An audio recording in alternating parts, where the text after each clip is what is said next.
Hello friends, कैसे हो आप सब लोग। आई होप कि आपकी तैयारी बहुत अच्छी चल रही होगी। एंड ये हमारा मॉक टेस्ट 4 है। अभी आपने अगर फर्स्ट सेकंड सेकंड थर्ड नहीं देखा है तो आप वहाँ से जाके देख सकते हैं, हमारे प्लेलिस्ट में है। मैं आपको वीडियो लिंक प्रोवाइड कर दूंगा डिस्क्रिप्शन में, आप वहाँ से देख लेना। एंड ये लेक्चर बहुत इंपॉर्टेंट होने वाला है। मैंने अपने सारे जितने भी फर्स्ट सेकंड थर्ड मॉक में नहीं क्वेश्चन डाले थे, इसमें डाले हुए हैं मैक्सिमम। एंड मैंने ट्राई किया है कि आज थोड़ा न्यूमेरिकल करने का, और जो भी इंपॉर्टेंट टॉपिक्स हैं उसको बहुत ज़्यादा फोकस करने की, उसमें कैसे क्वेश्चंस हमें अटेम्प्ट करने हैं, क्या क्या इंपॉर्टेंट टॉपिक्स हैं, कैसे हमें चीज़ों को आगे लेके पढ़ना है, ठीक है। सो दैट कि हम मैक्सिमम स्कोर कर पाएँ अपने प्रीलिम्स में। तो उसी बेसिस पे अगर हम जो है लेकर के आए हैं question different different topics, okay. फिर एक अनाउंसमेंट करना था कि हमारे जो नेक्स्ट क्विज करवाते हैं हम लोग जो है टेलीग्राम चैनल पे, वहाँ पे कल जो रिजल्ट यहाँ आपके सामने है। बहुत सारे लोगों ने, अराउंड 34-35 लोगों ने टेस्ट को जो है पार्टिसिपेट किया था। एंड अगर आप देख सकते हो तो यहाँ पे हमारे पास वीके हैं, इन्होंने टॉप किया है इस टेस्ट में, जिनका स्कोर मैक्सिमम रेट 90% एक्यूरेसी के साथ है। उसके बाद पूनम जी हैं, एंड देन दिशा जी हैं, ठीक है। तो इन्होंने हमारे टॉप परफॉर्मेंस रहे हैं टेस्ट में। आप भी पार्टिसिपेट कर सकते हैं एंड देख सकते हैं, ओके। ये हमारा टेलीग्राम पता नहीं क्यों इस नाम से शो नहीं कर रहा है, ठीक है। फिर भी अगर आप सर्च करना चाहते हैं डायरेक्टली तो आप डिस्क्रिप्शन में जा करके वहाँ से सर्च कर लेते हैं। एक हम्बल रिक्वेस्ट आप लोगों से कि प्लीज़ आप अगर वीडियोस देखें तो इसको लाइक ज़रूर करें, जिससे मुझे पता चलता है कि कितने लोगों ने लाइक किया। एंड मुझे खुद मोटिवेशन मिलता है कि peoples are liking and disliking, जो भी है आप अपने हिसाब से डिसीजन ले लो। अगर आपको पसंद है तो जरूर लाइक करिए वीडियो को, ओके। सो इस वीडियो को यूटिलाइज करने का सबसे अच्छा तरीका है कि आप जब भी क्वेश्चन आपको दिखे स्क्रीन पे, first you need to pause the video and खुद से अटेम्प्ट करो। And in the day, like end of the video, आपको क्या करना है कि वो कितने नंबर ऑफ क्वेश्चंस अटेम्प्ट किए, कितने करेक्ट हुए, कितने रॉन्ग हुए, वो आपको बताना है, ठीक है। सो ये रहा आपके स्क्रीन पे फर्स्ट क्वेश्चन, ओके। सो ये रहा हमारा फर्स्ट क्वेश्चन। तो ये फर्स्ट क्वेश्चन क्या है कि, जस्ट मिनट गाइस, इसकी इशू है, हाँ ठीक है। कंसीडर द स्कीमा, कोई रिलेशन दिया हुआ है हमारा, ठीक है। फंक्शनल डिपेंडेंसीज ये हैं, ए से बी सी को हम डिटरमाइन कर रहे हैं, सी डी से ई कर रहे हैं, बी से डी कर रहे हैं, ठीक है। तो ये कह रहे हैं कि हाईएस्ट नॉर्मल फॉर्म कौन सा सेटिस्फाई कर रहा है। तो जब भी कोई रिलेशन दिया रहता है तो हम ये मान के चलते हैं वो फर्स्ट नॉर्मल फॉर्म में तो होगा ही, ठीक है। तो ये तो हमारा सेटिस्फाई कर रहा है। अब क्या ये भी सेटिस्फाई कर रहा है, जो ये कह रहे हैं कि हाईएस्ट नॉर्मल फॉर्म सेटिस्फाई कौन कर रहा है, तो फर्स्ट तो कर रहा है, क्या सेकंड टू थ्री कर रहा है। तो ये देख लेते हैं, देखो। अब कह रहे हैं ए से बी, तो जब भी कोई नॉर्मल फॉर्म हम चेक करते हैं तो हर चीजें एक एक करके चेक करेंगे। तो सबसे पहले हमारा क्या है, सेकंड नॉर्मल फॉर्म क्या है, ट्रांजिटिव डिपेंडेंसी की बात करता है, सॉरी ये पार्शियल डिपेंडेंसी की बात करता है कि पार्शियल डिपेंडेंसी है या नहीं है। अगर है तो सेकंड नॉर्मल फॉर्म वायलेट होगा, ठीक है। तो सबसे पहले हम क्या करते हैं कि ये देखते हैं जो भी हमारा फंक्शनल डिपेंडेंसी दिया राइट साइड में क्या है, राइट साइड में क्या नहीं है। तो राइट साइड में अगर देखोगे तो बी है, सी है, ई है, डी है, बट ए नहीं है, ठीक है। ए एक अकेला ऐसा है नहीं, तो इसका एक क्लोजर निकाल लेते हैं हम लोग। क्लोजर मेथड मैंने ऑलरेडी बहुत अच्छे से पढ़ा रखा है मेरे डाटाबेस के लेक्चर्स में, प्लेलिस्ट में जाकर देख लेना वहाँ से कैसे क्लोजर मेथड निकालते हैं, कैंडिडेट की कैसे निकालते हैं, ठीक है। क्लोजर मेथड से हम निकालेंगे कैंडिडेट की। सो यहाँ पे एक हमने ए प्लस निकाला, अगर ए जो है सारे एलिमेंट्स को डिटरमाइन कर पा रहा है तो मतलब ए बिकम द कैंडिडेट की एलोन, और वो क्या करेगा कि किसी भी एलिमेंट को आइडेंटिफाई कर पाएगा। तो कि ए से हम लोग क्या मिलेगा, ए से हमें ए तो मिलेगा ही, बी सी मिल जाएगा, डिटरमाइन करेगा। अब बी है, यहाँ पे बी है, बी से क्या मिल रहा है, डी मिल रहा है। अब फिर क्या है, सी डी है, यहाँ पे सी डी से क्या मिल रहा है, ई मिल रहा है। तो मतलब ये हमारा एक एलोन ऐसा एलिमेंट है, ठीक है, जो सारे एलिमेंट को डिटरमाइन कर पा रहा है, ठीक है। तो इससे अब देखो, अब यहाँ पे पार्शियल डिपेंडेंसी का क्या मतलब होता है कि पार्शियल डिपेंडेंसी तभी अकर होती है जैसे कि ये सारी एलिमेंट्स क्या है, नॉन प्राइम एट्रीब्यूट्स हैं, ठीक है। अब ये नॉन प्राइम एट्रीब्यूट्स जो है पार्शली डिपेंडेंट हो प्राइम एट्रीब्यूट पे, या subset of the prime attribute. तो यहाँ पे तो ए का कोई सबसेट है ही नहीं, ये अलोन ही है, तो सब लोग फुली डिपेंडेंट है इस पे, राइट। जब ये फुली डिपेंडेंट इस पे है तो हमारा ये करेक्ट आंसर जो है हमारा क्या हो जाएगा, सेकंड नॉर्मल फॉर्म। करेक्ट नहीं होगा, मैं बोल सकता हूँ, अभी चेक करेंगे कि ये दोनों है कि नहीं है। तो सेकंड नॉर्मल फॉर्म भी सेटिस्फाई कर रहा है। अगर यहीं पे कहीं पे ऐसे होता कि एफ इजकल टू जी, तो हमें ए जो है इतना तक तो कर लेता, बट ए जो है जी को डिटरमाइन नहीं कर पाता, एफ को नहीं कर पाता, तो हमें निकालना पड़ता ए एफ का क्लोजर। अब ए एफ से निकालते हैं हम लोग A B C D E, और एफ से हमें मिल जाता ई, एफ से एफ मिलता है भी, जी मिल जाता। अब यहाँ पे जो जी है ना, वो जी जो है ए पे डिपेंडेंट नहीं है, राइट। पार्सली तो ए किसके सबसेट पे, यहाँ पे दो सबसेट ए और एफ दो सबसेट मिलेंगे, तो वो सिर्फ किस पे डिपेंडेंट है, एफ पे डिपेंडेंट है, राइट। तो जी हमारा पार्सली डिपेंडेंट है हमारे कैंडिडेट की पे। तो यही क्या कहलाता है हमारा, कि वायलेट कर रहा है सेकंड नॉर्मल फॉर्म की, पार्शियल डिपेंडेंसी की बात कर रहा है, तो ये नहीं होगा। लेकिन इसके कंडीशन में, इस क्वेश्चन में हमारा सेकंड नॉर्मल फॉर्म सेटिस्फाई कर रहा है। अब थर्ड नॉर्मल फॉर्म चेक कर लेते हैं। देखो थर्ड नॉर्मल फॉर्म क्या कर रहा है, ए से हम लोग बी भी मिल सकता है, ए से हमारा सी भी मिल सकता है, राइट। फिर हम लोग को क्या है कि सी से हमारा, सी डी से हमें क्या मिल रहा है, ई मिल रहा है, और फिर बी से हमें मिल रहा है, डी मिल रहा है। अब आप देखो ए से बी मिल रहा है, बी से डी मिल रहा है, तो हम ये कह सकते हैं ए से डी मिल रहा है, ये ट्रांजिटिव डिपेंडेंसी की है कि नहीं है, यहाँ पे ट्रांजिटिव डिपेंडेंसी है कि नहीं है। तो इसका मतलब हमारा ये बी, ये जो है थर्ड नॉर्मल फॉर्म गलत है। अगर थर्ड गलत है तो फोर्थ चेक करना ही नहीं, BCNF तो चेक करना ही नहीं। तो हमारा जो हाईएस्ट नॉर्मल फॉर्म सेटिस्फाई कर रहा है वो हमारा सेकंड नॉर्मल फॉर्म है। Okay, that is a correct answer.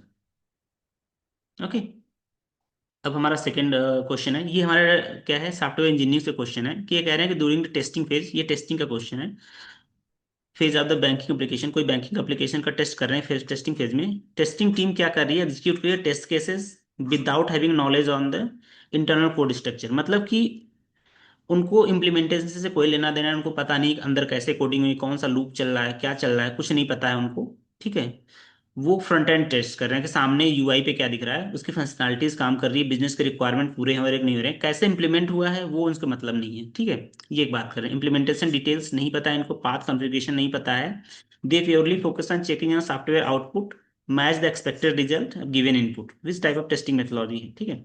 तो ये चार तरह के टेस्टिंग दिए हुए हैं कि कौन सा ऐसा है कि जिसको सिर्फ फंक्शनैलिटी से मतलब है, बिजनेस रिक्वायरमेंट से मीट हो रही है, बट वो कैसे मीट हो रहा है, उसके इंटरनल में क्या है, कॉन्फ़िगरेशन क्या हुई है, कैसे कोड का स्ट्रक्चर है, कौन सा लूप लगा, किसी से कोई फर्क नहीं पड़ रहा। उस तरह के टेस्टिंग को हम लोग बोलते हैं black box testing. White box testing क्या होती है, जैसे कि आपने एक पीस ऑफ कोड लिखा, एक डेवलपर हूँ मैं, एक पीस ऑफ कोड लिखा, उसमें लूप्स कौन से कंडीशंस में लूप लगी हुई है, कितने कंडीशंस लगे हुए हैं, क्या कौन सा कॉन्फ़िगरेशन हुआ है, वो सारी टेस्टिंग जो होती है वो हमें व्हाइट बॉक्स के अंदर करते हैं। व्हाइट बॉक्स कौन करता है, डेवलपर करता है। ब्लैक बॉक्स कौन करता है, टेस्टिंग टेस्टर करता है। ग्रे बॉक्स जो है ना, इन दोनों का कॉम्बिनेशन होता है, रिग्रेशन टेस्टिंग भी बताता हूँ, ठीक है। जैसे कि हमारे पास ये यूनिट टेस्टिंग होती है। यूनिट टेस्टिंग क्या होती है, एक छोटा सा मॉड्यूल डेवलप किया गया और डेवलपर्स को पता है कि उसने कौन सा लूप लगाया है, कौन सी कंडीशंस लगा रखी हैं, और फिर वो मॉड्यूल को टेस्टिंग करता है, क्या वो कर रहा काम कर रहा है, तो उसको सब कुछ पता है, राइट। तो वो व्हाइट बॉक्स टेस्टिंग जो है यूनिट टेस्टिंग के अंदर ही आती है, sorry unit testing white box testing के अंदर आती है, ठीक है। रिग्रेशन टेस्टिंग क्या होती है कि जब कोई मॉड्यूल जो है डेवलप होकर के टेस्टिंग फेज में आया, टेस्टिंग फेज में आया तो होता क्या है कि ये मॉड्यूल मान लो किसी और मॉड्यूल से कपल्ड हो, कनेक्टेड हो, तो हम लोग ये मॉड्यूल तो टेस्टिंग करेंगे ही फंक्शनल टेस्टिंग के थ्रू, ठीक है। बट इस मॉड्यूल के की वजह से या इस कोड की वजह से हो सकता है कि कोई दूसरा दूर दराज कोई कोड हो, ठीक है, ये कोड हो, इससे कोई इम्पैक्ट हो रहा हो और यहाँ पे कोई ब्रेक डाउन हो। तो हम ये मेक श्योर करते हैं जो क्रिटिकल फंक्शनैलिटीज हैं वो ब्रेक डाउन ना करें। इस बेसिस पे उससे रिलेटेड जितने भी कनेक्टेड ऐप्स हैं, कनेक्टेड एप्लीकेशंस हैं, कनेक्टेड फंक्शनैलिटीज मॉड्यूल हैं, वो सारी टेस्ट करते हैं as a part of regression testing to make sure कि एग्जिस्टिंग कोड जो है ब्रेक ना हो न्यू कोड इंट्रोड्यूस होने से। ओके, सो ये रिग्रेशन टेस्टिंग, इसका करेक्ट आंसर बी है। नाउ ये हमारा black box testing, white box, grey box testing, ये सारी चीजें हैं, आप इसको देख लेना, ठीक है। नाउ हमारा थर्ड क्वेश्चन है, ये हमारा BST का क्वेश्चन है, ठीक है। अब थर्ड क्वेश्चन BST का है, ठीक है, प्री ऑर्डर दिया हुआ है। देखो BST में क्या है कि, सॉरी यहाँ BST का है बाइनरी सर्च ट्री, ठीक है। बाइनरी सर्च ट्री में ये कह रहा है प्री ऑर्डर, मैंने आप लोग को बताया था जब BST हम पढ़ा रहा था लास्ट क्वेश्चन, BST में क्या होता है कि तीन चीजें होती हैं, in order, pre order, post order, ठीक है। इन ऑर्डर क्या होती है कि इन ऑर्डर जो होती है, इन प्री ऑर्डर पहले लिख लेते हैं। प्री ऑर्डर हमारा BST क्या होता है कि एक नोड होता है, उसके दो चाइल्ड होते हैं, फिर इन दोनों के अलग अलग चाइल्ड्स होते हैं, ठीक है। तो ऐसे ऐसे ये चलता है BST में। तो इसमें क्या है कि प्री ऑर्डर क्या कहलाता है, प्री ऑर्डर मतलब स्टार्ट होता है रूट से, ठीक है, रूट से स्टार्ट होगा, फिर ये क्या करेगा, यहां से स्टार्ट होकर लेफ्ट की साइड जाएगा, फिर लेफ्ट साइड की साइड जाएगा, फिर क्या करेगा, राइट की साइड जाएगा, ठीक है, फिर राइट की साइड जाएगा। तो यही चीजें इन्होंने कहा है कि प्री ऑर्डर दिया हुआ है, ठीक है। तो प्री ऑर्डर मतलब रूट से स्टार्ट हो रहा है, ठीक है, रूट से स्टार्ट हो रहा है मतलब पहला एलिमेंट क्या होगा, 30 होगा, ठीक है। इसके बाद देख लेते हैं, इसके बाद हमारे पास क्या है कि प्री BST में जो लेफ्ट साइड होता है हमेशा रूट से छोटा होता है और राइट साइड वाला हमेशा रूट से बड़ा होता है, ठीक है, बड़ा होता है, ठीक है। तो सबसे पहले हम लोग इंट्रोड्यूस करेंगे 30 को, 30 के बाद 20, 20 किधर आएगा, लेफ्ट में आएगा, राइट में आएगा। तो हमें 20 हमारे साथ 30 से छोटा है, तो 20 हमारे आएगा लेफ्ट में। ठीक है। इसके बाद हमारा है 10। 10 क्या है? 10 छोटा है बड़ा है? क्योंकि इधर तो आ नहीं सकता 10, 10 छोटा है तो हमेशा यहाँ पे आएगा। फिर आएगा 15। 15 किधर आएगा? 15 यहाँ तो आएगा नहीं, छोटा होगा तो यहाँ इस साइड लेफ्ट तो जाएगा नहीं, 15 इससे बड़ा है तो यहाँ पे आएगा 15। ठीक है। अब 25। 25 देखो, यहाँ इससे बड़ा है, इससे बड़ा है राइट, बट इससे छोटा है तो इधर तो आएगा नहीं, इससे बड़ा है मतलब कि इधर आएगा 25। ठीक है। फिर 40। 40 किधर आएगा? 40 हमारा आएगा, 30 से बड़ा है 40, तो 30 हमारा से यहाँ आएगा 40। फिर इसके बाद क्या? 35।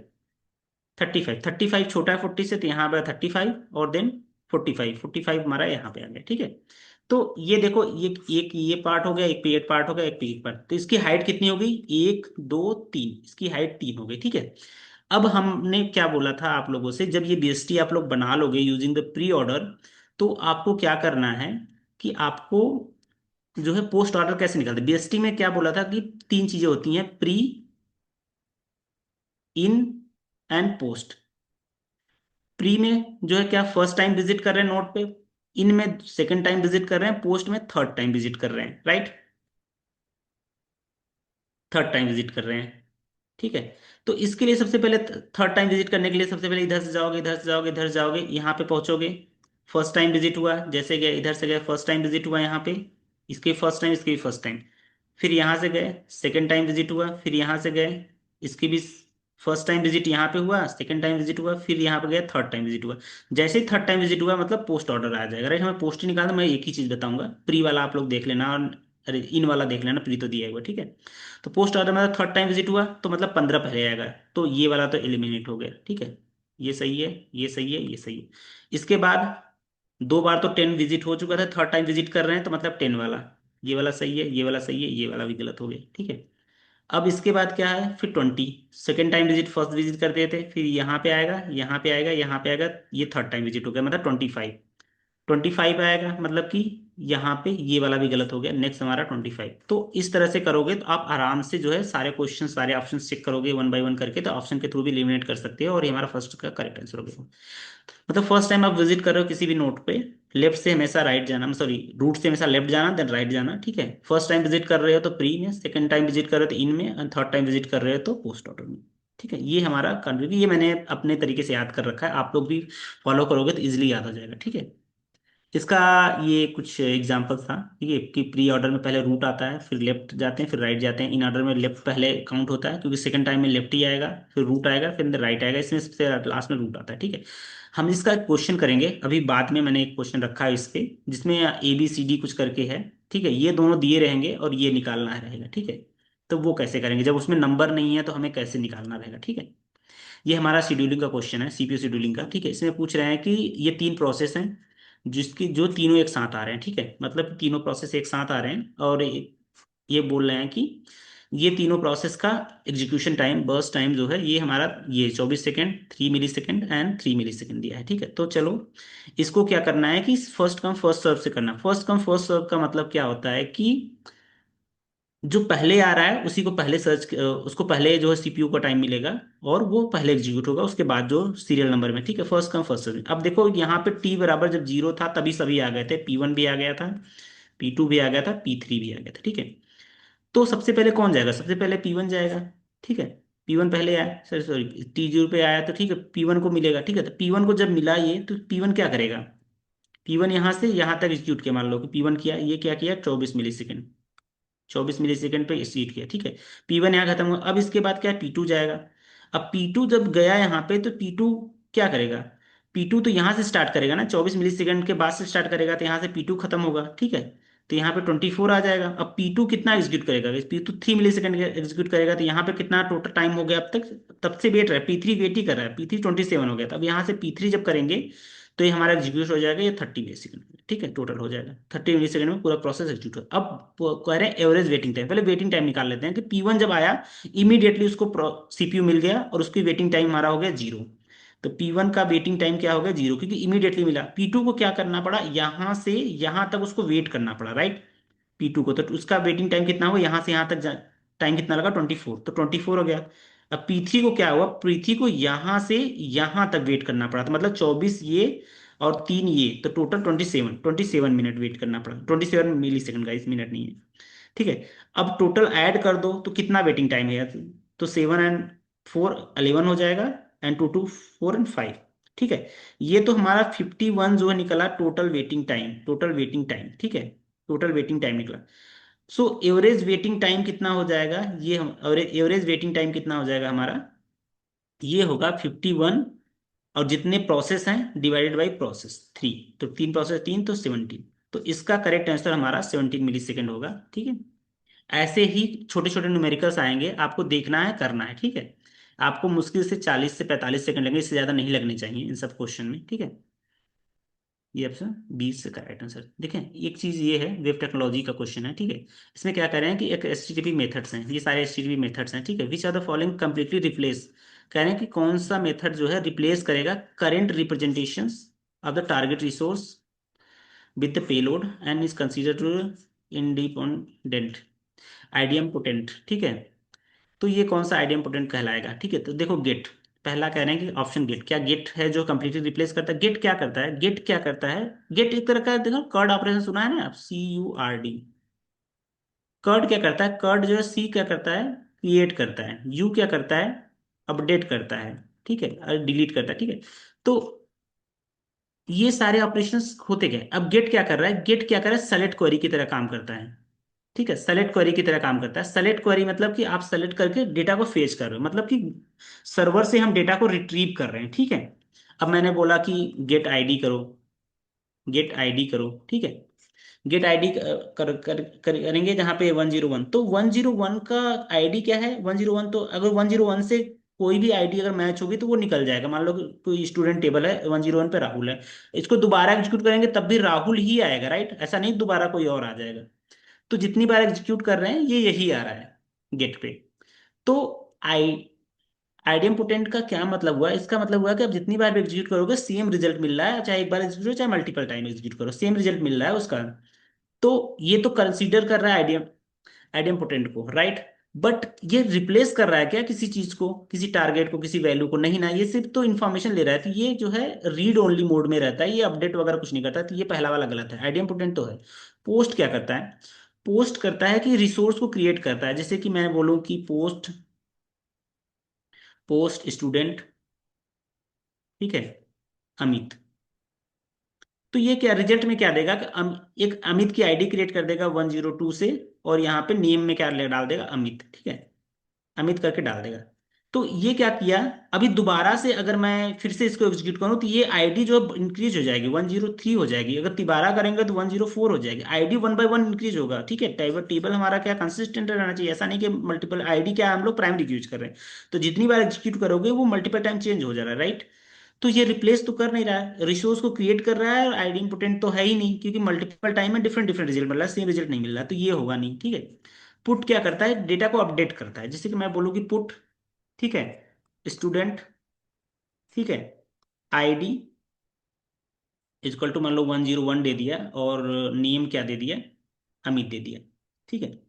तो अपडेट करेगा 101 पे, जितनी बार एग्जीक्यूट करोगे सेम क्वेरी पे, ये जहां पे 101 होगा वहां अपडेट कर देगा अमित को, अभी दोबारा करोगे तो फिर भी वो अमित ही रहेगा। ठीक है। तो ये क्या कर रहा है, कंप्लीटली रिसोर्स को रिप्लेस कर सकता है, राइट। तो और दूसरी बार की जितनी बार एग्जीक्यूट कर रहे हैं वो सेम ही रिजल्ट दे रहा है, तो इसका मतलब ये आइडिया इंपोर्टेंट भी है, कंप्लीटली रिसोर्स को एग्जीक्यूट भी कर रहा है, रिप्लेस भी कर रहा है, तो ये इसका करेक्ट आंसर यही होगा हमारा पुट। ठीक है। पैच क्या करता है, छोटे छोटे पार्ट्स को अगर आपको रिप्लेस करना है, टाइटल हो गया, किसी का एज हो गया, किसी जेंडर रिप्लेस करना है, कुछ ऐसा चेंजेस करना है, तो वो होता है। तो पैच इसका करेक्ट नहीं है, कंप्लीटली रिप्लेस नहीं करता, छोटे पार्ट को रिप्लेस करता है। ठीक है। तो इसका करेक्ट आंसर हमारा सी होगा। ठीक है। हमारा देखें नेक्स्ट क्वेश्चन है, ये आप पढ़ लेना इस चीज को, ठीक है, कि ये गेट पोस्ट पोस्ट क्या है, सारी चीजें। ठीक है। हमारा नेक्स्ट क्वेश्चन है क्रिप्टोग्राफी से, सॉरी दिख गया फिर, ठीक है, तो क्या मतलब है, फिर भी बता रहा हूँ। देखो क्रिप्टोग्राफी क्वेश्चन है, ट्राई करना कि आप समझने की कोशिश करना कि ये सारी चीजें क्या हैं। ठीक है। कोई क्रिप्टोग्राफी सिस्टम, क्रिप्टोग्राफी का मतलब साइफर टेक्स्ट को, नॉर्मल टेक्स्ट है हमारा, सिंपल टेक्स्ट है, उसको हम लोग कोडेड फॉर्म में कन्वर्ट करना, इस क्रिप्टोग्राफी कहलाती है। ठीक है। अब कह रहे हैं which are the following is asymmetric key encryptions. देखो दो तरह के इंक्रिप्शंस होते हैं, एक सिमेट्रिक होती है और एक एसिमेट्रिक होती है। सिमेट्रिक में हम लोग क्या करते हैं, सेम की यूज करते हैं। ठीक है। सेम की यूज करते हैं किसके लिए, इंक्रिप्शन और डिक्रिप्शन के लिए, कोई भी डेटा को। ठीक है। इसमें क्या करते हैं, इसमें पब्लिक पब्लिक एंड प्राइवेट की यूज करते हैं, ठीक है। प्राइवेट की प्राइवेट की किस लिए यूज करते हैं? प्राइवेट की यूज होता है डेटा को इंक्रिप्ट करने के लिए, और उसी के पब्लिक की यूज करते हैं, सेंडर का है जो डेटा इंक्रिप्ट कर रहा है उसी का पब्लिक यूज करते हैं उसको डिक्रिप्ट करने के लिए। अब ये कहना है कि कौन सा एल्गोरिथम है, ठीक है। एईएस, एडवांस इंक्रिप्शन स्टैंडर्ड, ठीक है, ये भी आप याद रख लेना किसी भी तरह जैसे भी आपको याद रहे, ठीक है। ये सिमेट्री की का है। डीएस ये ओल्ड है, ये अभी नहीं यूज होता है, ये थोड़ा वल्नरेबल है अटैकर्स को, तो ये इसको यूज नहीं करता, बट ये भी सिमेट्री की ही है, ठीक है। ब्लोफिश भी सिमेट्री की के आता है। ये रिवर समीर एंड एडलमैन जो हैं, इन्होंने ही क्या क्या आरएसए की खोज की थी, और ये पब्लिक एंड प्राइवेट के डिजिटल सिग्नेचर में यूज होता है एक्चुअली में। यही एसिमेट्री के अंदर आता है, ठीक है। मैं आपको एक दिखाता हूँ ये चीजें, इसको पढ़ लेना कौन किसके अंदर, आरएसए क्या है, एएसए क्या है, और डीएस क्या है, ब्लोफिश क्या है, ठीक है। इस चीज को आप पढ़ोगे तो आपको समझ में आ जाएगा बहुत अच्छे से। और ठीक है, और कॉज किसके अंदर क्या करते हैं हम लोग, ये देखो सेम, इसमें पब्लिक की लिखा है, यहाँ प्राइवेट की से डिक्रिप्ट कर रहे हैं, यहाँ से सेम इनक्रिप्ट भी सेम की से कर रहे हैं, डिक्रिप्ट भी सेम की से कर रहे हैं, ठीक है। तो इस चीज को आप लोग बोलेंगे क्योंकि ये इनसिक्योर माना जाता है, ठीक है, इसको समझ लेना, आप लोग पढ़ लेना। नेक्स्ट क्वेश्चन है हमारा, ये है मैक्स हीप से, ठीक है। हीप क्या करता है? हीप हम लोग किस लिए यूज करते हैं? सॉर्टिंग के लिए यूज करते हैं ना हीप, ठीक है। मैक्स हीप, हीप जो है सॉर्टिंग के लिए यूज करते हैं। आपको इतना समझ में आएगा भाई, हीप सॉर्टिंग के लिए दो तरह के हीप होते हैं, दो तरह सॉर्ट कर सकते हैं अपने डेटा को, सीक्वेंस को, ठीक है, एरे को, ठीक है। एक तो मैक्स हीप है, ठीक है, मैक्स हीप है, एक मीन हीप होता है। मैक्स हीप क्या करता है? मैक्स हीप में जो रूट वाला पार्ट होता है वो हमेशा जो है उसके चाइल्ड नोड से बड़ा होता है हमेशा। ऐसा नहीं कि इधर कुछ भी हो सकता है, बट हमेशा बड़ा होगा मैक्स हीप में, ठीक है। रूट वाला जो भी होगा ये वाला, ये हमेशा इससे बड़ा होगा, ये हमेशा इससे बड़ा होगा, ठीक है। ये वाला बड़ा होगा, ठीक है। अब मैक्स हीप, मिन हीप में यही चीजें रिवर्स हो जाती हैं कि जो रूट होगा हमेशा जो उसके चाइल्ड नोड से छोटा होगा, ठीक है। अब यहाँ पे क्वेश्चन है हमारा किससे? मैक्स हीप से है, ठीक है। अब कह रहे हैं कि जब कोई नया एलिमेंट इंसर्ट कर रहे हैं हम लोग, इंसर्ट करें नया एलिमेंट को, तो सबसे पहले तो इसका वो बना लेते हैं। ये ना बहुत बड़ा क्वेश्चन हो जाएगा मैं अगर एक्सप्लेन करना चाहूँ तो, फिर भी आपको एक बना के दिखा दे रहा हूँ कैसे हो रहा है, ठीक है। देखो अब क्या है, यहाँ पे 80 है, यहाँ पे 70 कर दिया, ठीक है। यहाँ से क्या आएगा, 60 आएगा, यहाँ से 50 आ जाएगा, और यहाँ से क्या आएगा, 40 आएगा, यहाँ से जो है 70 आ जाएगा, 30 आ जाएगा, ठीक है। यही है हमारा। आप देखोगे कोई भी रूट जो है हमेशा जो है बड़ा है हमारा चाइल्ड नोड से, ठीक है। अब ये कह रहे हैं 85 इंसर्ट कर रहे हैं। अब 85 कहाँ पे इंसर्ट होगा? यहाँ तो होगा नहीं, क्योंकि 85 यहाँ होगा मतलब इसके इसके ऊपर वाला छोटा है, तो ये तो होगा नहीं। हमेशा 85 90 से छोटा, मतलब 90 से नीचे होगा, या तो 85 यहाँ आएगा या तो 85 यहाँ आएगा, 85 यहाँ आएगा, ठीक है। अब यहाँ पे लाने के लिए हमें क्या करना है? कोई भी चीज इंसर्ट करते हैं ना, सबसे पहले हम लोग रूट से इंसर्ट करते हैं, ठीक है। कि यहाँ पे 85 रखेंगे, या यहाँ पे रखेंगे, या यहाँ पे। अब देखो इसके लिए हमें क्या करना पड़ेगा कि सबसे पहले हमें 85 यहाँ पे लिख देना है, ठीक है। अब देखोगे कि 85 कौन से नंबर पे आ रहा है, ठीक है। तो जो इसका इंडेक्स है एरे का, एरे हमेशा जीरो से स्टार्ट होता है, तो यहाँ पे 0 1 2 3 4 5 6 7, ठीक है।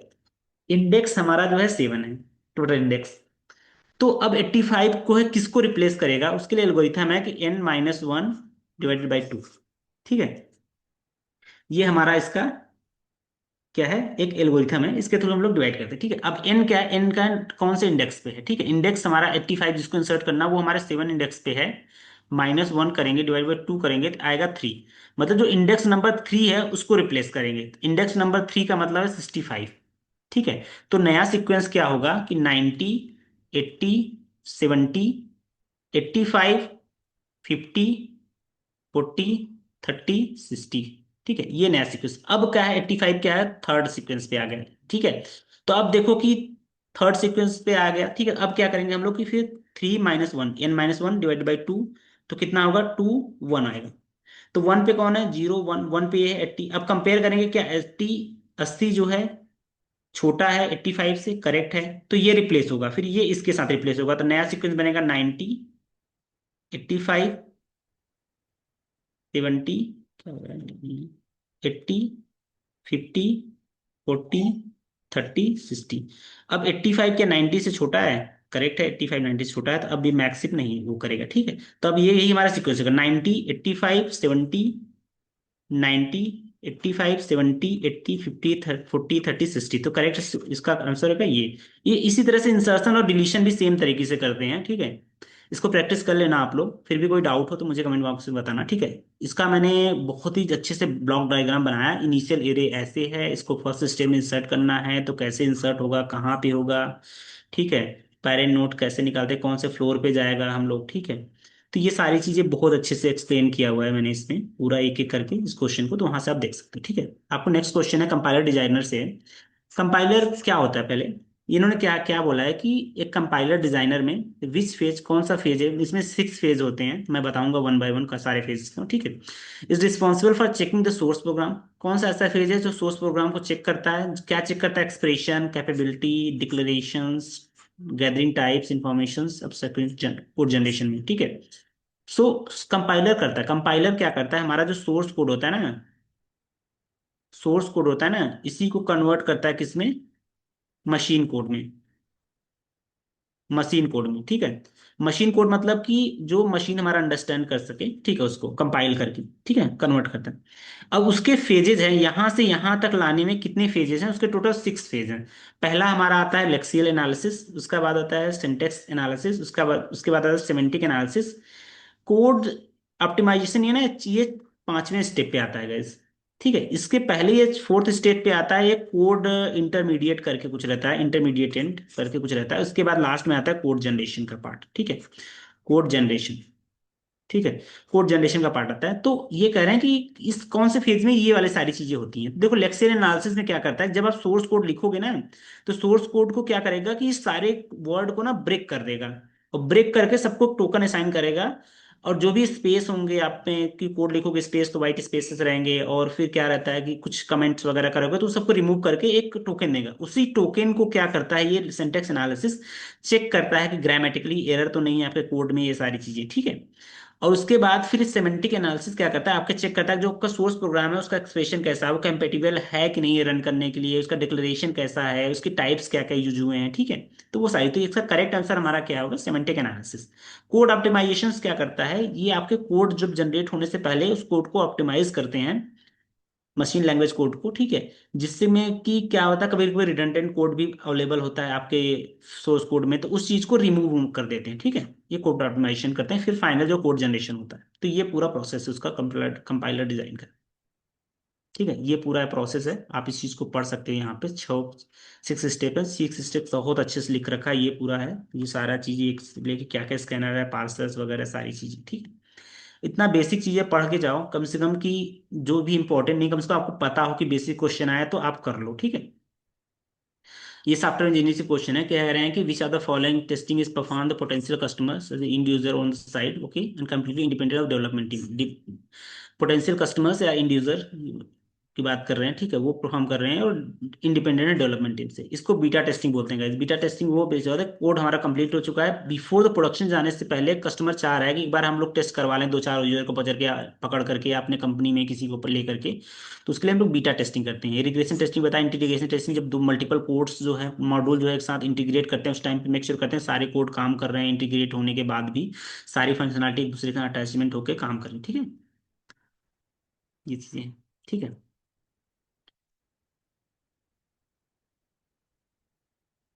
फिर उसके बाद कह रहे हैं कि in database management, next question DB में से, database management, which are the property transaction guarantee the once transaction has been committed, transaction commit हो रहा है and it survive the permanently in a database even the subsequent system is crash. तो कह रहे हैं कि जब डेटाबेस में कोई चीज कमिट हो जाती है तो वो कभी भी हमेशा लाइफ टाइम के लिए आपके सेव हो जाता है, आप कभी भी चेंज नहीं होता है, ठीक है।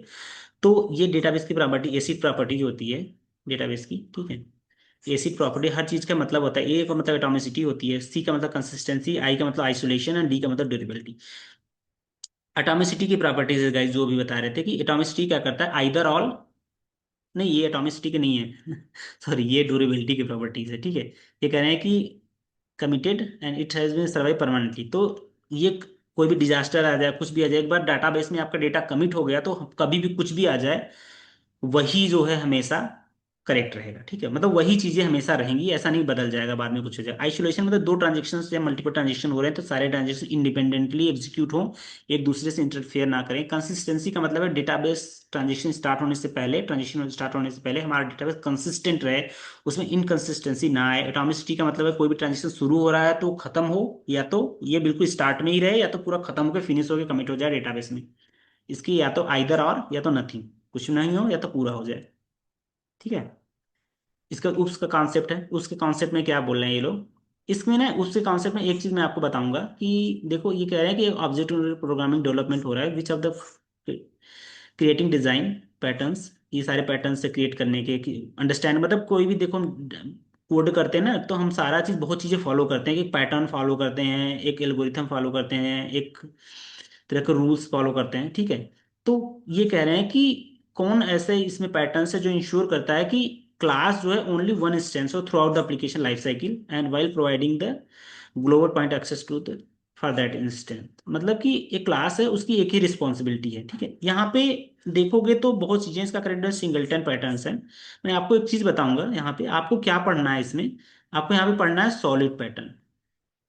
सॉलिड सॉलिड प्रिंसिपल होता है ये भी किसी भी डेवलपर को नहीं बहुत इंपॉर्टेंट होता है, कि इसको वो चीज समझ करके जिसको सॉलिड प्रिंसिपल पे कोई एप्लीकेशन डेवलप होता है ना बहुत अच्छा होता है आपके, उसको मेंटेनेंस में, उसके यूज में, उसके एरर डिफाइन कर फाइंड आउट करने में बहुत इजी रहता है, सॉलिड डिबगिंग करने में, ठीक है। तो आप अगर इस प्रिंसिपल को यूज करके कोई एप्लीकेशन बनाया हो तो वो बहुत इंपॉर्टेंट है आपके लिए, कि उस चीज को आप अच्छे से समझ सकते हो। हर एक मॉड्यूल उसका अलग होता है, हर एक मॉड्यूल एक दूसरे सेपरेट और कनेक्टेड होता है, ठीक है।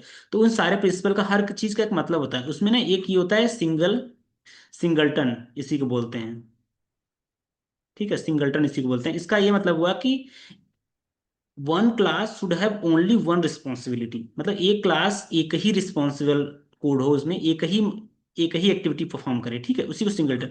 बाकी OLID ये क्या करते हैं आप इसको पढ़ लेना एटलीस्ट, इनके जो है फुल फॉर्म पढ़ लेना, कि सॉलिड प्रिंसिपल का एक एक फुल फॉर्म क्या है, वो करते क्या है, ठीक है। तो आप कर लोगे इस चीज को, ये यही कह रहे हैं ना कि solid principle instant only have one instant throughout the application life cycle, तो वो इसका यही करेक्टेंस है, ठीक है।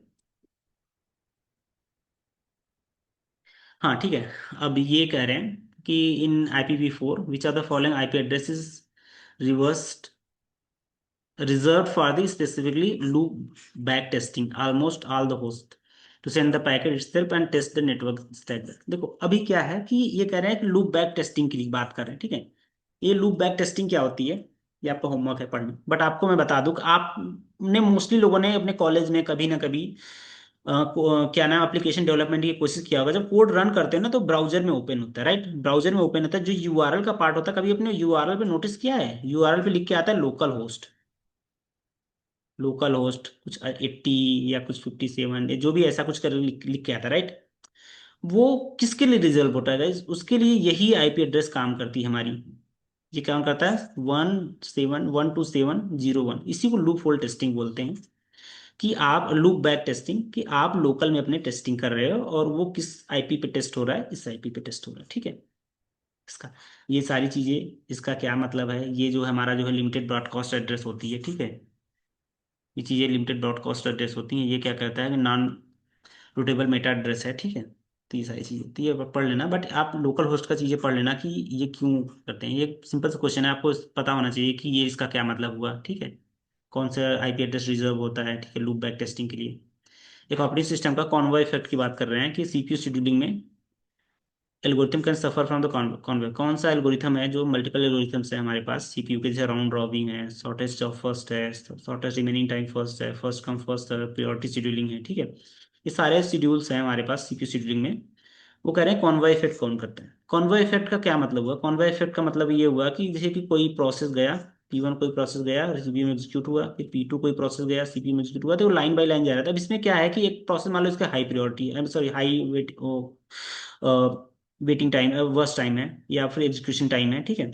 तो ये क्या करेगा, ये जाएगा अपना एग्जीक्यूट करेगा, मान लो इसका 100 मिली सेकेंड है और इसका जो है 0.5 मिली सेकेंड है, ठीक है, 0.5 मिली सेकेंड है P2 का।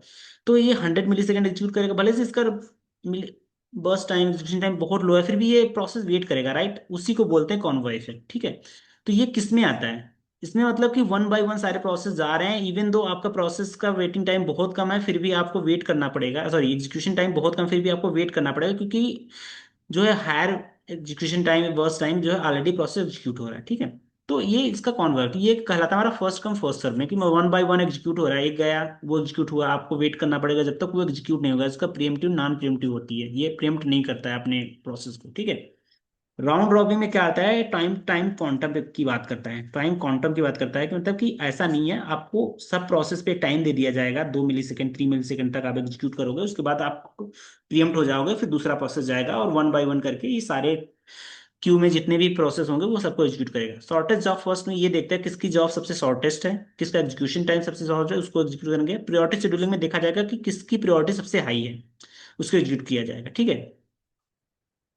इसमें भी स्टारवेशन की प्रॉब्लम आती है, इसमें भी स्टारवेशन की प्रॉब्लम होती है, ठीक है, प्रायोरिटी शेड्यूलिंग में, कि हाई प्रायोरिटी की शेड्यूलिंग जो है, हाई प्रायोरिटी के प्रोसेस ऑलरेडी एग्जीक्यूट हो रहे हैं, बार बार वही प्रोसेस आ रहे हैं, लो प्रायोरिटी का बहुत वेट कर रहा है, ठीक है।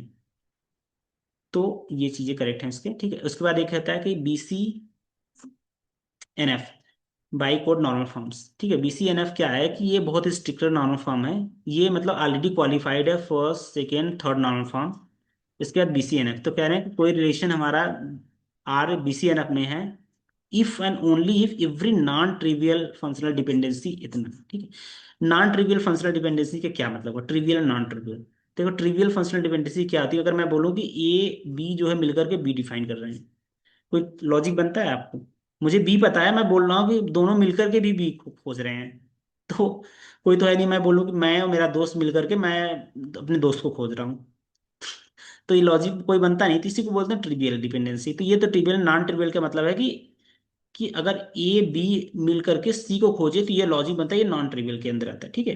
तो यहाँ पे कब होगा ये चीजें पॉसिबल BCNF में, जब हमारा ये प्राइमरी की जो है ये कैंडिडेट की हमेशा सुपर की हो, ठीक है। जो हमारा प्राइम एट्रीब्यूट है, ये इसको प्राइम एट्रीब्यूट बोलते हैं, इधर नॉन प्राइम एट्रीब्यूट है, इसी को बोलते हैं ये सुपर की हो, ठीक है। X is a candidate key, or X is a prime attribute, X is a must be super key, तो इसका करेक्ट आंसर बी है हमारा, सुपर की होना चाहिए, ठीक है। देख नेक्स्ट क्वेश्चन, इसका तो ऑलरेडी आपको आंसर पता चल गया, फिर भी मैं आपको बता दे रहा हूँ कि ये चीजें हैं क्या, ठीक है। एक कहना है कि साइबर सिक्योरिटी का क्वेश्चन है, a web application security which vulnerability occurs when the application include understand untrusted database data in a web page without proper violations इसके escaping allowing attacker to execute a malicious script of the victim browser, ठीक है। तो ये कह रहे हैं कि देखो वेब पेज में कुछ मैलिशियस कोड उन्होंने डाल दिया, और विक्टिम जब उस कोड को एग्जीक्यूट हो रहा है, जैसे ही विक्टिम उस पेज पे जा रहा है, कोड आने से कि कोई पेज है और मैं अटैकर हूँ मैंने क्या किया, यहाँ पे एक कोड डाल दिया, मेरा एक वेब पेज, तो जैसे ही कि कोई विक्टिम आया वो क्या करेगा, इस पेज पे एग्जीक्यूट करेगा, तो ये मेरा कोड ऑटोमेटिक एग्जीक्यूट हो जाएगा, जिससे कि मैं इसका सेशन, इसकी लॉगिन पासवर्ड ये सारी चीज चुरा लूंगा, ठीक है, और मैं सारे पैसे दे निकालूंगा इनके अकाउंट से। ओके, सो ये कह रहे हैं कि ये किस तरह का अटैक है, ठीक है। इसी को बोलते हैं क्रॉस साइट स्क्रिप्टिंग अटैक, ठीक है। ये चीज पढ़ लेना, आपको समझ में आ जाएगा। एसक्यूएल अटैक क्या होती है, एसक्यूएल अटैक देखो जिसे क्या आता है, हमारे पास लॉगिन क्रेडेंशियल होते हैं, ये आपके डेटाबेस एक्सेस के लिए बहुत खतरनाक था, अब तो बहुत अच्छा हो गया है कि लोग सारे इनपुट फील्ड को हर एक तरीके से चेक करते हैं कि कोई ना हो, ठीक है। अब क्या होता है कि हमारे डेटाबेस में लॉगिन करने के लिए मतलब पासवर्ड, पासवर्ड है या PWD लिख देते हैं, ठीक है, लॉगिन है पासवर्ड है, ठीक है। मेरी तो राइटिंग इतनी गंदी है कि सब पता नहीं क्या लिख देता हूँ, ठीक है। ये लॉगिन है, अब लॉगिन में मैंने डाला एडमिन, एडमिन डाला, ठीक है। और पासवर्ड मुझे नहीं पता है, तो मैं क्या करूंगा, पासवर्ड में क्या करूंगा, 1 कर दूंगा। अब 1 to 1 तो हमेशा ट्रू ही होगा, राइट, हमेशा ट्रू होगा। तो क्या होगा कि यहाँ पे जब आप क्लिक करोगे सबमिट बटन को, इस बटन को सबमिट पे क्लिक करोगे, तो होगा क्या कि ये एडमिन चेक करेगा that is a correct login. जब ये पासवर्ड देखेगा यार ये तो हमेशा ट्रू है, तो ये क्या करेगा, पासवर्ड एग्जैक्टली रॉन्ग पासवर्ड मतलब चेक करना है, ये स्किप कर देगा, उसको बाईपास करके आपके डेटाबेस में एंट्री करवा देगा ये, ठीक है। और फिर आपके डेटाबेस में एंट्री होगा तो फिर आप कुछ भी कर सकते हैं, इसी को बोलते हैं एसक्यूएल इंजेक्शंस, ठीक है। क्रॉस साइट फ्रोजरी इंजेक्शंस क्या होते हैं, ये क्या होता है गाइस, आप बताओ इस चीज को, इन दोनों को, ठीक है। बट इसका करेक्ट आंसर हमारे पास क्रॉस साइट स्क्रिप्टिंग है, ठीक है। फ्रोजरी इंस्पेक्शन मैं आपको बता दे रहा हूँ क्या होता है, कि जैसे कि, ठीक है, आपने क्या किया कि कोई लॉगिन किया, ठीक है, जैसे कि victim logged in to site, ठीक है, आपने लॉग कोई साइट पे लॉगिन किया, ठीक है। मैं इस साइट पे क्या करूंगा कि इससे रिलेटेड कोई लिंक दे दूंगा इस पेज पे, जैसे ही आप इस पेज पे जाने की कोशिश करोगे, मैं आपका क्या करूंगा, ब्राउजर जो है सेंड कर देगा आपका यूजर इन्फॉर्मेशन क्रेडेंशियल उस पेज के लिए, और मैं आपका सारी चीज चुरा लूंगा और आपको एक्सेस कर दूँ, आपके डेटा को एक्सेस करके आपके लॉगिन क्रेडेंशियल को एक्सेस करके मैं कुछ भी मॉडिफाई कर सकता हूँ। इसी प्रकार से यही है, अटैकर मैनिपुलेट द सर्वर और make the internal and external on the behalf of that. अब क्या करेगा अटैकर, क्या करेगा सर्वर को एक्सेस कर लेगा, इस पे अटैक करके अब फिर क्या करेगा यहाँ से रिक्वेस्ट करेगा कि मुझे ये चीज़ चाहिए, मुझे इंटरनल सर्वर इंटरनल सिस्टम को भेजेगा मुझे ये चीज़ चाहिए, क्लाउड को भी भेज सकता है कि मुझे ये चीज़ चाहिए, और वहां से ये चीज़ें इंफॉर्मेशन लेकर के चीज़ें चुरा सकता है। ठीक है, ये हमारा सर्वर साइड फ्रॉजरी है। ये क्रॉस साइट स्क्रिप्टिंग है, ये क्रॉस साइट स्क्रिप्टिंग है, क्रॉस साइट रिक्वेस्ट फ्रॉजरी का ये मतलब होता है। ठीक है, और इसको इंजेक्शन ये पढ़ लेना आप लोग, बहुत इंपॉर्टेंट है। देखो ये क्वेश्चन है बाइनरी ट्री का। अब ये कह रहे हैं बाइनरी ट्री में हाइट क्या है। बाइनरी ट्री क्या बोलती है, बाइनरी ट्री ये कहती है कि भाई कोई नोड है, इसके जो है मैक्सिमम 2 चिल्ड्रन हो सकते हैं, राइट। इसके भी 2 होंगे, इसके भी मैक्सिमम 2 होंगे, 0 होंगे या 1 होंगे, इससे ज्यादा नहीं होंगे, राइट। अब कह रहे हैं कि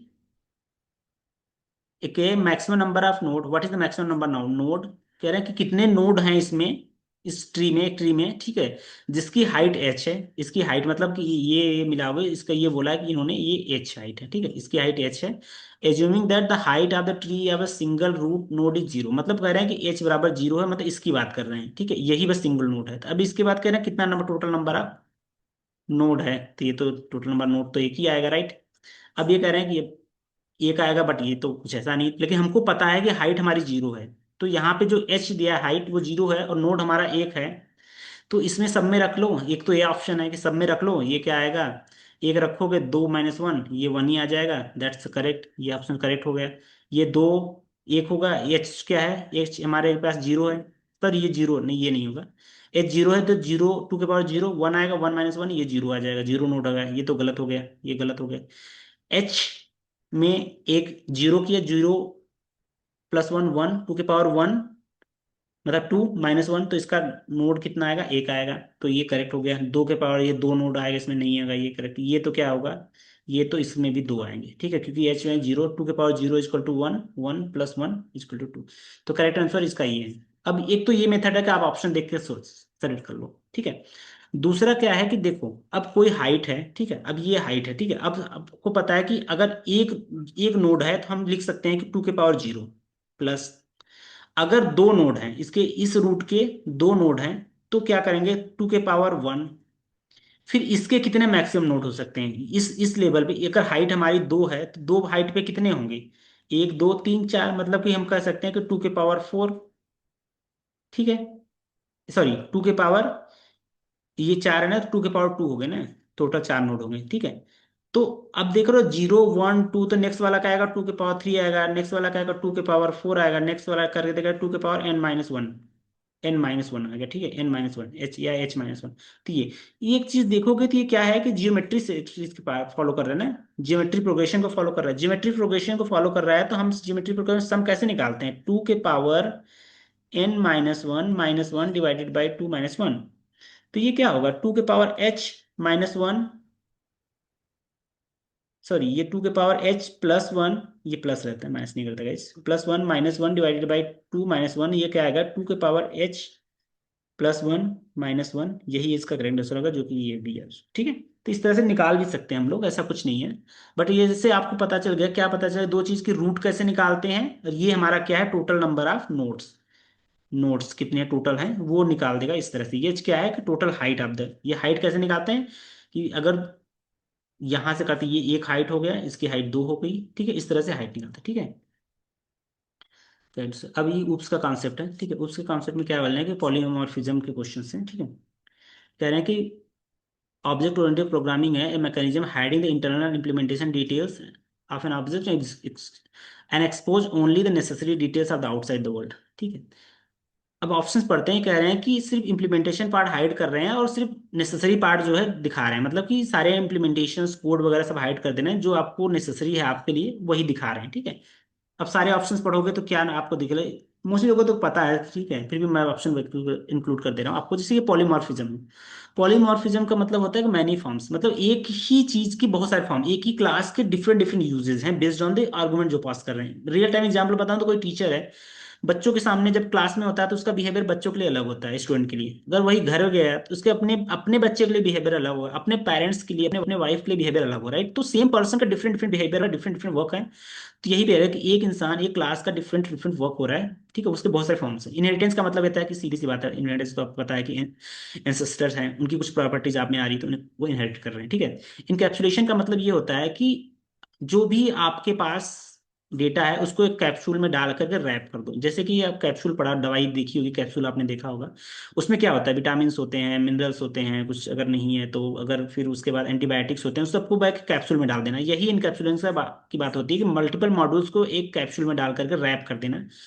इसी को कहते हैं एब्स्ट्रैक्शन। क्या होती है एब्स्ट्रैक्शन, ही इसका करेक्ट आंसर है, क्योंकि एब्स्ट्रैक्शन क्या करता है कि डेटा को एब्स्ट्रैक्ट कर लेता है, मतलब आपके इम्प्लीमेंटेशन पार्ट को एब्स्ट्रैक्ट कर लेगा, उसको हाइड कर देगा, और सिर्फ आपको जो है जो बेसिक डिटेल्स जो है आपको रिक्वायर्ड है वही चीज। जैसे कि अब मैं बोलूँ कि आप मोबाइल फोन में हो, फिंगरप्रिंट स्कैनर लगा मोबाइल फोन में, क्या होगा, जैसे आप फिंगरप्रिंट लगाया आपका स्क्रीन खुल गया। आपको पता है कि इसके बिहाइंड पे एक लॉजिक कैसे काम करता है।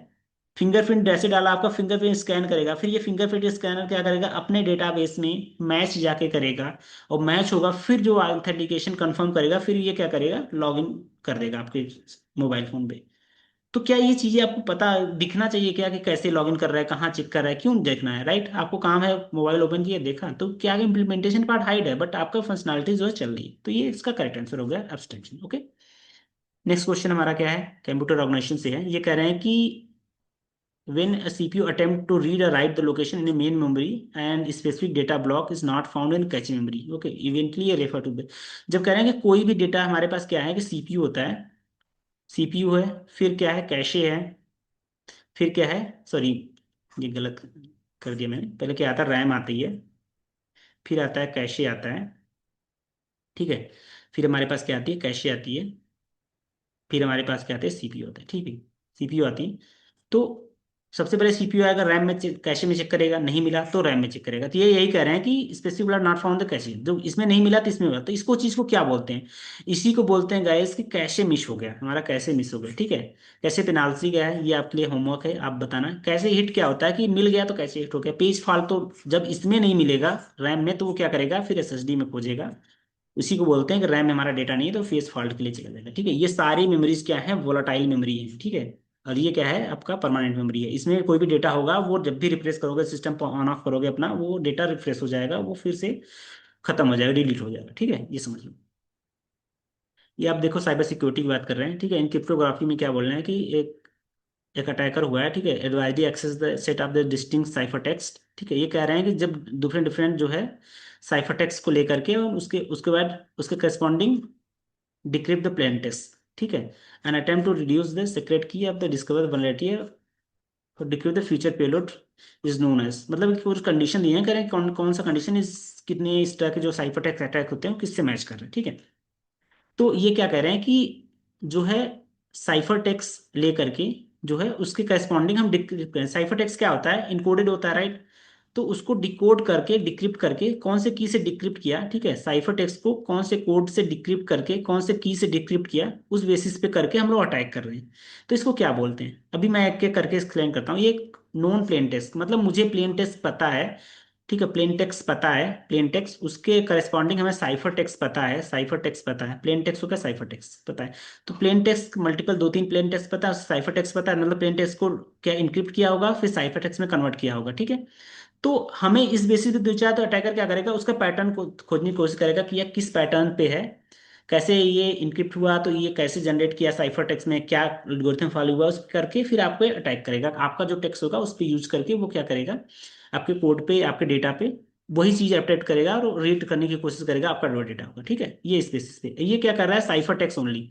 साइफर टेक्स्ट ओनली अटैक क्या करता है, साइज की कस्टमर इसको अटैकर को सिर्फ साइफर टेक्स्ट पता है, कोडेड इन्फॉर्मेशन पता है, और उस बेसिस पे वो जो अननोन की यूज करके उसको क्या कर डिक्रिप्ट कर रहा है, और फिर उस बेसिस पे आपके जो जो आपका डेटा है, जो उस पे साइफर टेक्स्ट का डेटा है, उस पे यूज करेगा, और फिर आपको डिटेक्ट करने की, इनक्रिप्ट करने की कोशिश करेगा, ठीक है, डिक्रिप्ट करने की कोशिश करेगा। चूज एन प्लेन टेक्स्ट, मतलब कि कास्ट अटैकर के पास एक प्लेन टेक्स्ट होगा, उसको प्लेन टेक्स्ट को क्या करेगा, वो इनक्रिप्ट करेगा, ठीक है। उस बेसिस पे देखेगा किस तरह से ये इनक्रिप्ट हो रहा है, फिर उस बेसिस पे सेम अप्लाई करेगा आपके डेटा पे और फिर उसको इनक्रिप्ट और डिक्रिप्ट करने की कोशिश करेगा। इस पे क्या करता है, उसको क्या करेगा, साइफर टेक्स्ट पता है, मतलब कि उसके पास साइफर टेक्स्ट पता है, और वो क्या करेगा कि उस साइफर टेक्स्ट को डिक्रिप्ट करेगा और देखेगा कि किस की से डिक्रिप्ट हो रहा है, और बेस्ड ऑन दैट वो करेगा। तो ये हमारा जो क्वेश्चन है यही बात कर रहा है, साइफर टेक्स्ट पता है, डिक्रिप्ट कर रहा है प्लेन टेक्स्ट को, उस बेसिस पे ये कहेगा साइफर सीक्रेट के जो है फाइंड आउट करने की कोशिश कर रहा है। ठीक है, तो ये इसका करेक्ट आंसर है। इसका मैंने एक बहुत अच्छा डायग्राम बनाया है, आप इसको देख लेना, पढ़ना बहुत अच्छे से। ये साइबर सिक्योरिटी का बहुत इंपॉर्टेंट टॉपिक है, पूरा आप पढ़ लोगे तो आपको समझ में आएगा कैसे कैसे ये चीजें हो रही हैं। ठीक है, देन हमारा नेक्स्ट टॉपिक है 20 का डीएसए का, उससे इनक्यू डीक्यू। देखो इनक्यू और डीक्यू का क्या मतलब होता है, देखो ये हमारा जो है क्या है, क्यू के क्वेश्चन है। क्यू में क्या होता है, एक फ्रंट होती है, फ्रंट होता है, एक रियर होता है। ठीक है, रियर से हम लोग क्या करते हैं, इनक्यू करते हैं, और यहां से क्या करते हैं, डीक्यू करते हैं। ठीक है, तो अब क्वेश्चन पढ़ लो, इनक्यू डीक्यू में क्या है। इनक्यू से क्या होता है कि डेटा को इंसर्ट करते हैं, डीक्यू से क्या करते हैं, डेटा को डिलीट करते हैं। ठीक है, अब क्या कर रहे हैं कि enqueue increment the front pointer, enqueue increment नहीं करता है, फ्रंट पॉइंटर क्या करता है, डिक्रीमेंट करता है, right. Increment, sorry, front pointer क्या करता है, इंक्रीमेंट करता है डीक्यू को, तो ये गलत है।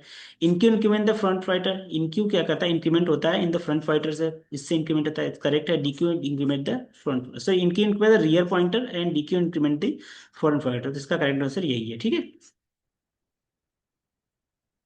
अब डीएससी का क्वेश्चन है, इसमें क्या कर रहे हैं, देखो उसी से क्वेश्चन मैंने लेके बनाया है। ठीक है, कि कैसे कैसे हो रहा है, अब इस चीज को आपको बहुत अच्छे से मैं समझाऊंगा। ठीक है, ठीक है, ये कह रहे हैं कि कैपेसिटी जो है सर्कुलर की हो जिसकी कैपेसिटी 8 है, मतलब कि 8 इंडेक्स है, 1 2 3 4 5 6 7 8। ठीक है, 0 1 2 3 4 5 6 7।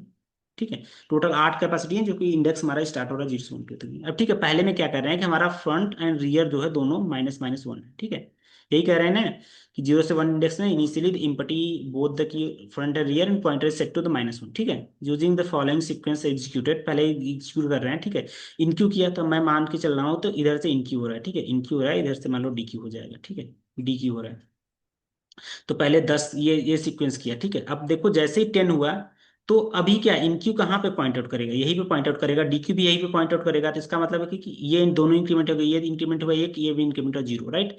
अब क्या है, अब जैसे कि हमारा 20 इंक्रीमेंट हुआ, तो हमारा क्या है कि इनक्यू क्या है, इस पे पॉइंट आउट करेगा, बट डीक्यू अभी भी 10 पे ही करेगा, तो डीक्यू तो कुछ नहीं होगा, तो ये क्या होगा, 1 हो जाएगा। इसी प्रकार से ये 30 40 50 करोगे, तो अब हमारा ये क्या है, यहाँ पे जो है पॉइंट आउट कर रहा होगा। ठीक है, 4 पे। अब इनक्यू क्या होगा कि यहाँ से यहाँ पे 1 होगा, यहाँ पे 2 होगा, यहाँ पे 3 होगा, यहाँ पे 4 होगा। अब क्या है कि हमारा रियर बन गया 4, और फ्रंट अभी भी 0 पे है। ठीक है, अब कह रहे हैं कि 3 एलिमेंट डिलीट करें। डिलीशन कहाँ से होता है, यहाँ से, तो मतलब 10 गया, ये खत्म हो गया, ये खत्म हो गया, ये खत्म हो गया। अब फ्रंट हमारा आया जो है यहाँ पे, ये जैसे ही खत्म होगा डीक्यू एक इंक्रीमेंट होगा, एक ये बनेगा, ये इस पे 2, यहाँ पे 3। अब क्या है कि हमारा फ्रंट जो है 3 है, और हमारा रियर जो है, फ्रंट जो है 3 है, रियर जो है 4 है। ठीक है, अब क्या करें, ये इंप्लीमेंट कर रहे थे, अब यहाँ पे 60 करेंगे, यहाँ पे 70 करेंगे, यहाँ पे 80 करेंगे, अब 90 कहाँ करेंगे।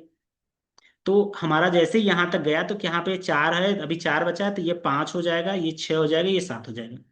ठीक है, तो हमारा अब क्या है कि रियर 7 बन गया। अब जो है, अब देखो, अब 7 बन गया ना, तो अब कौन सा करेंगे, सर्कुलर क्यू में क्या होता है, अब फिर स्टार्ट करेंगे स्टार्टिंग से। कैसे स्टार्ट करते हैं, देखो अभी अभी जब मैंने 60 इम्प्लीमेंट किया, तो किस 60 कितने आया, तो पहले क्या था रियर पे, रियर पहले क्या था 4 था, राइट। 460 किया +1 divided by total number of capacity, total 8 था, तो कितना रिमाइंडर बचेगा, 5 बचेगा। तो यहाँ पे कौन सी किस पे इंप्लीमेंट हुआ, देखो 60 5 पे आया, राइट। इसी प्रकार से 70 का करोगे, तो देखोगे कि जिसका हमारा इंडेक्स 7 है, 6 है, उस पे आएगा 80 का। ऐसे कर 80 का करके देख लेते हैं। 80 से पहले हमारा इंडेक्स कितना था, रियर कितनी थी, 6 थी। 6 + 1 डिवाइडेड बाई 8, तो टोटल कितना बचेगा, रिमाइंडर 7, तो 7 आया। अब देखो, अब 8 7 आ गया, अभी रियर क्या है हमारा 7, तो 7 + 1 डिवाइडेड बाई 8, तो कितना रिमाइंडर है, 0। अब 0 है, मतलब 0 पे अब जो 90 वाला होगा ना, ये क्या करेगा, 0 को पॉइंट आउट करेगा। ठीक है, 0 को, तो यहाँ पे 0। अब क्या रियर बन गया, क्या होगा, रियर हमारा क्या होगा, 0 हो गया, रियर 0 हो गया, और फ्रंट अभी भी हमारा 3 पे है। तो कौन सा क्वेश्चन सही है हमारा, ये वाला सही है, मतलब सी है, सॉरी सही ये, ठीक है, ये किसका करेक्ट आंसर है, डीएससी का। बहुत इंपॉर्टेंट, आप पढ़ लेना इसको, आपको समझ में आ जाएगा रियर एंड फ्रंट में कैसे इंसर्शन डिलीशन होता है, ये पूरा एकदम स्टेट कैसे लिखा है, कैसे कैसे ऑपरेशन होता है, ये बहुत अच्छे से लिखा मैंने। ठीक है, लाइनेस कमांड है गाइस, ये कुछ लाइनेस कमांड है। ये कह रहे हैं कि कौन सा ऐसा परमिशन, फाइल परमिशन के चेंज फाइल परमिशन के लिए था। अगर CS लिखा है तो जान लेना कि चेंज के लिए है। 3 फाइल परमिशन के लिए 3 लोग एक्सेस कर सकते हैं, एक ओनर होता है, एक किसी ग्रुप को दिया जाएगा, एक अदर करते हैं। ठीक है, तो ये CH और ओन लिखा है तो मतलब ओनर, ओनर का परमिशन चेंज करने के लिए, चेंज मोड करने के लिए होता है, ठीक है, किसी फाइल के परमिशन को चेंज करने के लिए, ठीक है। ये ओनर, ओनर के एक्सेस को चेंज करने के लिए, फाइल के परमिशन को चेंज करने के लिए, ये किसी भी ग्रुप के एक्सेस ओनर को चेंज करने के लिए, या पासवर्ड को रीसेट करने के लिए, ठीक है, चेंज करने के लिए होता है। तो ये कह रहे हैं change the permission such that read and right execute for specific file. तो ये इसका क्या आंसर होगा हमारा, चेंज मोड हो जाएगा, ठीक है। क्या कर बोला था मैंने, चेंज मोड पे करने के लिए, ठीक है। थोड़ा फास्ट कर रहा हूँ क्योंकि मुझे अभी ऑफिस निकलना है, ठीक है। तो which of the following application layer is both TCP port, इतना पोर्ट, अभी अभी कह रहे हैं कि कौन सा ऐसा है ये इसमें से, कौन जो पोर्ट हमारा 20 एंड 21 को यूज कर रहा है। मैं आपको करेक्ट से बता रहा हूँ एफटीपी, बट आपके लिए क्या है कि ये दोनों पोर्ट क्यों यूज होते हैं, एफटीपी में दो पोर्ट क्यों यूज होते हैं, ये आपके लिए क्वेश्चन है, ठीक है। इसको पढ़ना आप लोग बहुत अच्छे से, एफटीपी में 20 21 होते हैं। देखो एसएसएस में क्या होता है कि सिक्योर सेल होती है, इसके लिए प्रोटोकॉल हम लोग यूज करते हैं। ये पोर्ट जो है बहुत इंपॉर्टेंट है। ये लास्ट ईयर में आप देखोगे कोई शायद टेलनेट या किसी का पोर्ट का नंबर, ऐसा डीएनएस का पोर्ट पूछा था कि कौन से पोर्ट पे काम करता है, ठीक है। ठीक है, तो वो चीज़ पे अब एसएसएच क्या करता है, ये हमारे कौन से पोर्ट पे काम करता है, ये हमारा 22 पे होता है, ठीक है, 22। टेलनेट हमारा किस पे होता है, 23 पे होता है। एसएमटीपी ये क्या है, मेल सेंड करने के लिए यूज होता है, ठीक है, इस 25 पे होता है, ठीक है। टेलनेट जो है भी सिक्योर लॉगिन के लिए यूज होता है, ये भी सिक्योर लॉगिन के लिए यूज होता है, ठीक है। टेलनेट रिमोट लॉगिन के लिए यूज होता है, बट ये सिक्योर नहीं है गाइज, बट ये जो है सिक्योरली रिमोट लॉगिन के लिए यूज होता है, ठीक है। ये फाइल ट्रांसफर के लिए होता है। ये क्या करता है, एक जो है सेशन क्रिएट करता है और एक जो है एक्चुअल डेटा ट्रांसफर करता है, ठीक है। ये थ्रू आउट द ओपन होता है, ये तब ओपन है जब फाइल ट्रांसफर हो जाए, तब ओपन है, फाइल ट्रांसफर खत्म हो जाए ये क्लोज हो जाएगा कोड। ये बता दिया मैंने, फिर भी आप लोग पढ़ लेना इसको, ठीक है। देन डीबीएमएस का क्वेश्चन है, आई थिंक ये क्वेश्चन, ठीक है, देखते हैं। इन ट्रांजेक्शंस विच ऐसी property ensure that if the database crashes execution all the parcel, ठीक है। ये कह रहे हैं कि डेटाबेस अगर क्रैश हो गया, ठीक है, मिड में, और all the partial updates were made in incomplete transaction, जब इनकम्प्लीट ट्रांजेक्शन की बात होती है, मैंने फर्स्ट क्वेश्चन सेकंड क्वेश्चन इसी पे था, मैंने ये बोला था कि जब भी कोई ऐसी प्रॉपर्टीज में या तो कोई ट्रांजेक्शन 100% कंप्लीट हो जाए या कुछ ना कंप्लीट हो, ये किस कौन इश्योर करता है, ये एटॉमिसिटी की, ये तो सारे कंप्लीट हो जाए या कुछ ना कंप्लीट हो, ये ठीक है, इसका एटॉमिसिटी की problem. Then next last question हमारा है, ठीक है, ये हमारा in order and pre order का क्वेश्चन है। ये जो है कह रहे हैं कि बाइनरी ट्री दिया है जिसमें से प्री ऑर्डर ये के है, इन ऑर्डर ये है, ठीक है, और क्या कह रहे हैं कि इसका जो है पोस्ट ऑर्डर इसका कौन सा होगा, ठीक है। ये आपका बहुत इंपॉर्टेंट है हमारा ये क्वेश्चन, ठीक है। क्यों, क्योंकि आपको अगर ये लॉजिक पता चल गया तो आपको मतलब in order pre order post order कैसे भी क्वेश्चन आए आप कभी भी नहीं कर पाओगे, मतलब सॉरी कभी भी गलत नहीं करोगे। मैं गलत बोल दिया, कभी भी गलत नहीं करोगे क्वेश्चन को, ठीक है। तो कैसे करते हैं, अब देखो कि प्री, देखो प्री में क्या होता है, प्री ऑर्डर में सबसे पहले क्या लिखते हैं, रूट होता है, रूट होता है, देन लेफ्ट होता है, देन राइट होता है, ठीक है। ये चीजें बस याद रखना है इसको, ठीक है। अब इसमें क्या होता है, पोस्ट में क्या होता है हमारे पास, अरे सॉरी इन ऑर्डर में क्या होता है, इन ऑर्डर में सबसे पहले लेफ्ट होता है, रूट होता है, देन राइट होता है, ठीक है, राइट होता है, ये रूट है, ठीक है, रूट होता है। तो अब इसका मतलब ये हुआ कि कोई रूट होगा, इसके लेफ्ट और राइट दो लोग होंगे, तो रूट पहला देखो, इन प्री ऑर्डर दिया है पहला का रूट, तो इसका मतलब हमारे पास ये जो है ये तो रूट होगा। अब ये रूट है, ठीक है, उसके बाद लेफ्ट आता है, राइट आता है, तो क्या है लेफ्ट में राइट में हमें नहीं पता है, लेकिन हमें ये इन ऑर्डर में क्या है कि रूट बीच में आ रहा है, उसके बाद लेफ्ट है, मतलब कि ये चीजें इधर पे क्या आएगा, डी बी ई आएगा लेफ्ट में, क्योंकि रूट जो है यहाँ बीच में है, इसके आगे पीछे आगे वाले जितने होंगे ये सारे लेफ्ट में जाएंगे, ये सारे राइट में जाएंगे, तो मतलब कि एफ सी हमारा राइट में जाएगा, राइट। इसके बाद क्या है, अब देखो, अब फिर से आते हैं यहाँ पे, अब क्या है कि डी बी ई है, ठीक है। अब डी बी ई में इसके बाद पहला है बी। अब हम लोग पढ़ते हैं रूट के बाद जो है लेफ्ट में जा रहे हैं, तो जो सबसे पहले नंबर पे आएगा वो क्या होता है, वो हमारा प्री ऑर्डर में आता है, राइट। तो रूट के बाद सबसे पहला बी आ रहा है, तो मतलब इसके बाद कौन इम्प्लीमेंट होगा, बी होगा, राइट। तो बी कहाँ पे जाए, इसमें बी है, तो इसका मतलब कि यहाँ पे हमारे पास ए के बाद क्या आएगा, ये आएगा हमारा बी, बी आया। तो बी जब यहाँ पे आ गया तो इन ऑर्डर में देखो बी यहाँ पे, तो बी के आगे वाला लेफ्ट होगा, इधर वाला राइट होगा, तो इसका मतलब ये चीजें हमारा डी होगा, इधर हमारा ई हो गया, ठीक है। और इसी प्रकार से इसको करोगे तो इधर सी आएगा और इधर आएगा हमारा एफ आएगा, और इधर कुछ नहीं है, ठीक है, ये हमारा कुछ नहीं है, ठीक है। तो ये, तो इसको देखोगे करेक्ट आंसर हमारा क्या है, अगर प्री और पोस्ट ऑर्डर निकालोगे तो सबसे पहले सबसे लास्ट में कौन जाएगा, सबसे पहले स्टार्ट होगा डी से, फिर तीसरे नंबर पे फिर ई होगा, फिर बी होगा, डी ई बी, कहीं डी ई बी लिखा है, D E B, D E B दो है। इसके बाद हमारे पास क्या आएगा, डी ई बी के बाद उसके बाद फिर आएगा एफ, एफ कहाँ पे, ये तो इसका करेक्ट आंसर हमारा ए है, ठीक है।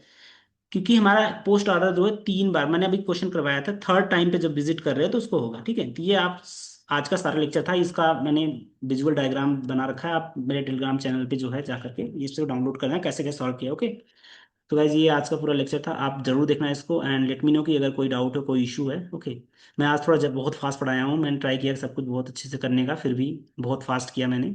ओके, क्योंकि मुझे ऑफिस निकलना है और बहुत लेट भी हो रहा है मुझे। ओके, तो thank you so much guys, मिलते हैं आपको इवनिंग में। Okay, and please like subscribe to my channel, एंड कोई भी डाउट हो, कोई भी क्वेश्चन हो तो आप मुझे कमेंट बॉक्स में बता सकते हैं। Thank you.